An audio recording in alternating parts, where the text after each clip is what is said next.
छत्रपती संभाजीनगर महानगरपालिकेसाठी युतीची 8वी बैठकही निष्फळ ठरली आहे। पालकमंत्री संजय शिरसाट यांच्या निवासस्थानी झालेल्या बैठकीत तोडगा निघालेला नाहीये।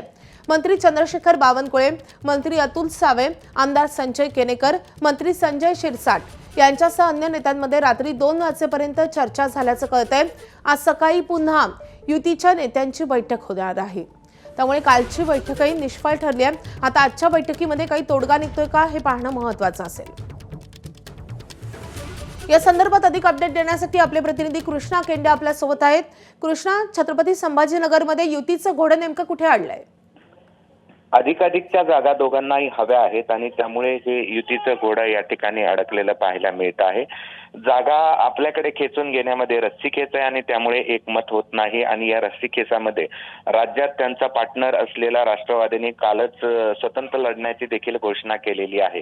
8 बैठका झाल्यात माधवी, मात्र त्यामध्ये तोडगा निघालेला नाही। चंद्रशेखर बावनकुळे यांनी देखील काल बैठक घेतली, मात्र त्यातही तोडगा निघू शकलेला नाहीये। त्यामुळे आज पुन्हा एक बैठक घेऊन दुपारी 12 वाजेपर्यंत युतीबाबत ठोस निर्णय घेण्याच्या सूचना मंत्री चंद्रशेखर बावनकुळे यांनी दिलेल्या आहेत। मात्र दोन्ही पक्षाचे नेते अधिकाधिक जागा त्यांना हव्या आहेत आणि त्यामुळे जागा वाटपात एकमत होत नाही। आज तरी एकमत होईल का हे पाहणं महत्त्वाचं आहे।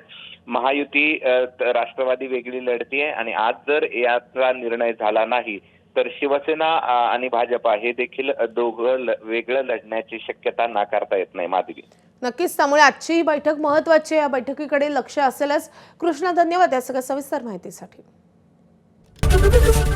एबीपी माझा, उघडा डोळे बघा नीट।